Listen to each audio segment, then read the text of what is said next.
If you've been on the internet any time at all during the past few years, chances are you've stumbled across some form of Literally Me content, maybe in the shape of a Patrick Bateman Sigma Male video or even a Joker quotes compilation. Characters who fit the Literally Me mold are usually societal outcasts who stand out from the crowd, rely on their own instincts to survive, and for the most part make morally questionable decisions.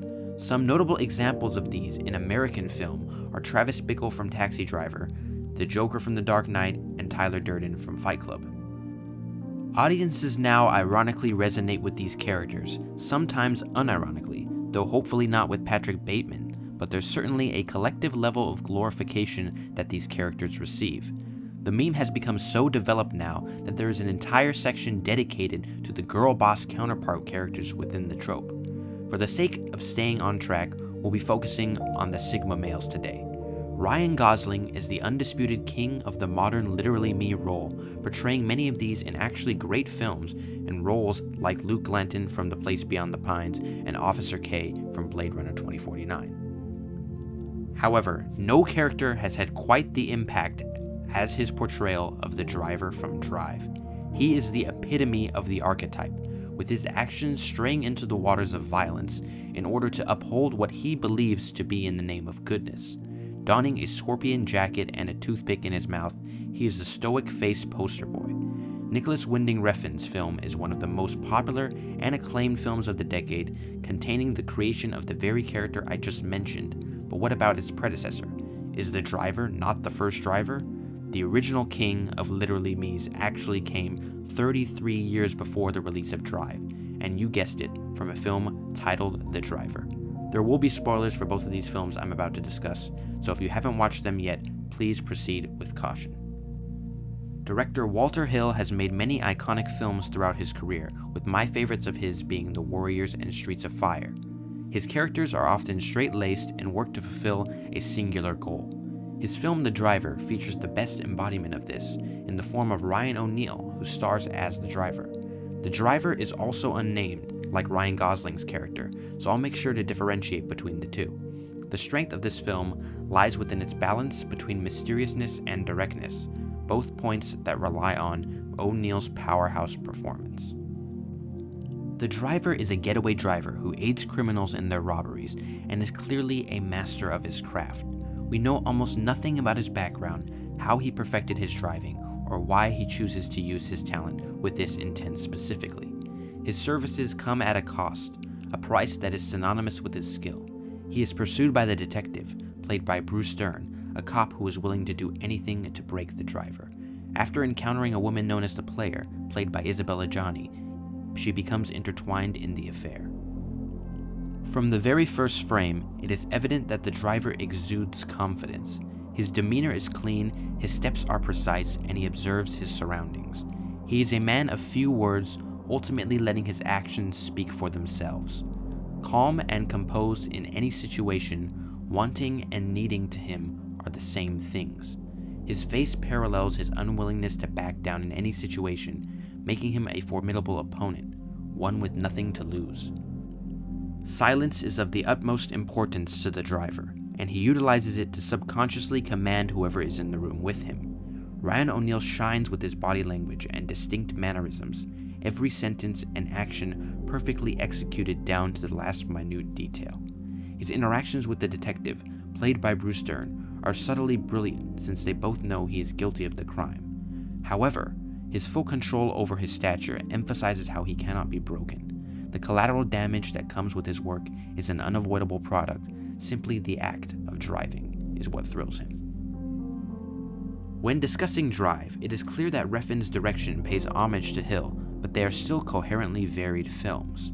The stoic presence of both drivers is the key similarity between O'Neal and Gosling's performance, but their nature is also motivated by subtle differences, all of which have a larger significance.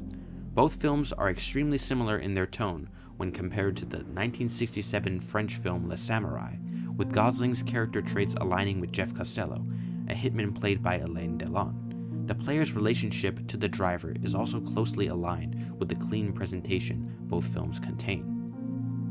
We see this desire for control present throughout Ryan Gosling's character, but in the form of violence. If you do not cross him, he will not cross you. However, get in his way, there will be trouble. Gosling's rendition of the driver has a sense of superiority that he holds over those he interacts with, and his true nature is revealed within these outbursts of violence.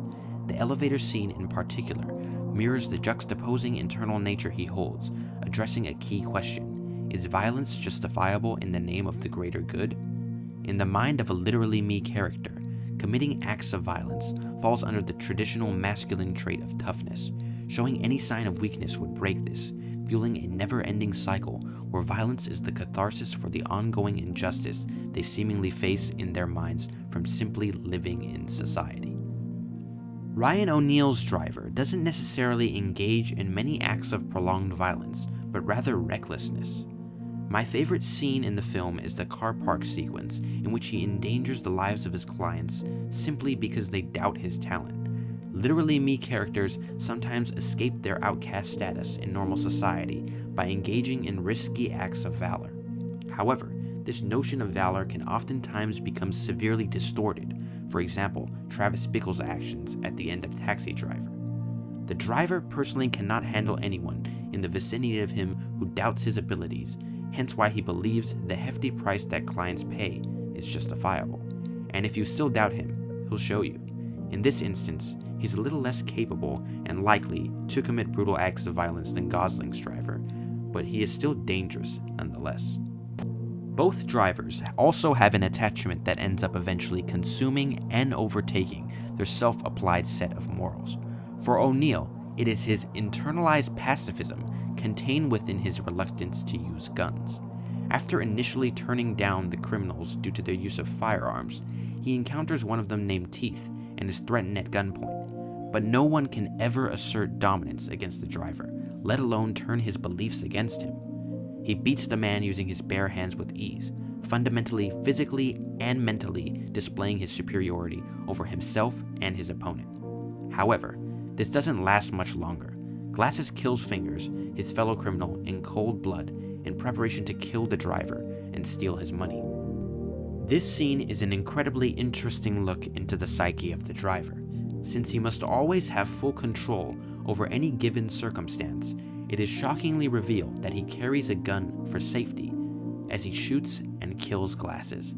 The act of the bullet's blow destroying the glass window of the car represents what subsequently happens to the moral standards of the driver.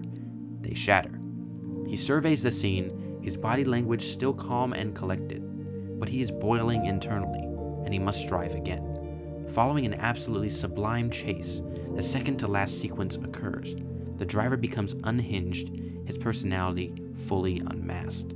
He shoots and kills Teeth without hesitation. He must strive again. For Gosling's character, it's his attachment to Irene. Every single one of his actions stems from the innate desire he feels to protect and provide for her. This leads him on a downward spiral, a trail of only death being left in his wake. He is indirectly responsible for getting himself into a situation where he must kill in order to survive. We see this in every act of the film at least once, culminating in the final payoff where he drowns Nino.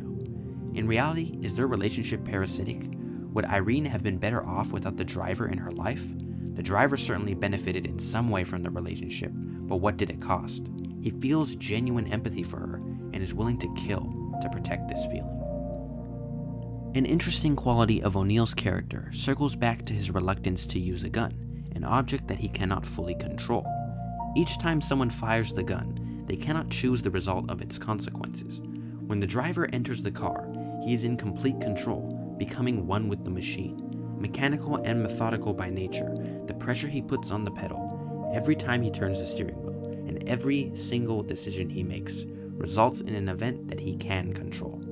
His relationship with the player also shares the same sentiment, in which he constructs her to be an object in his final plan. Not once do we see any display of emotion from him. The fulfillment of the goal is the only objective that matters, and he is willing to do anything to achieve it. Both of the film's endings are similar, but invoke a rather different feeling from the audience. An act of fiery vengeance culminating in an action-filled climax perfectly sums up Gosling's descent into a sad truth. Fully succumbing to the impulses driven by society, his morality begins to fall deeper and deeper into shades of gray. He achieves his end goal, but he cannot reap the rewards. As he drives off into the night, there is nothing left for him to do anymore, as he has lost the only person in his life that truly meant something. There is a profound sense of loss within his soul, creating a void that will never be filled. The Driver ends rather abruptly, but it wouldn't be perfect if it was done in any other fashion. Outplayed once again, the detective's sting fails, and the driver walks out of Union Station without the money. But it doesn't matter. He is still free to roam, free to drive on his own accord, staying exactly the same, despite compromising his moral code. Exactly like the machine he operates, the engine merely restarts again. Overall, Drive is a neon-fueled, almost fully pure experience, parallel to the wide spectrum of emotions it represents. On the other hand, The Driver is a cold, emotionless film, propelled only by feel of a synthetic nature. Drive contains clean car chases, paired with surveying-like camera movement, while The Driver relies on direct framing, editing, and the Bruce Ford style of the pursuit. Representing both sides of the blade, Gosling is clean on the surface, but dirty on the inside, while The Driver is the opposite. However, no matter which path either character embarks on, their destination is the same. In the long run, all of their efforts are of no avail, leading them to end up in the very same place that they started in. It is quite clear that O'Neill's character is spiritually connected to Gosling's, certainly heavily inspiring to him as well, albeit they may have a specific way of feeling the literally me character. Alienated within their respective worlds, or should I say societies, their ticket out of monotony comes from the form of high-stakes, dangerous endeavors in which the darkest depths of human behavior are unearthed. But they're good people who are pushed to the limit by society, right? That depends on who you ask. Unless they are literally you, then you already know the answer. At the end of the day, they both drive cool cars, look slick, and only rely on themselves to escape affairs. It would be too simple to squash the character archetype into a generalizing statement, but in this instance, I'd say they would fall under the category of well-written anti-heroes. What are your thoughts on both films and their respective characters? I'd love to hear them down below. Thank you for watching. Be sure to subscribe with notifications on and leave a like for all your film-related needs. If you'd like to support my work even further, please consider checking out my Patreon. The link is in the description. Thank you very much to those who already have. You can also follow me on Instagram @CinemaToTheMax to get instant updates. I'll see you in the next one after I buy my Scorpion jacket.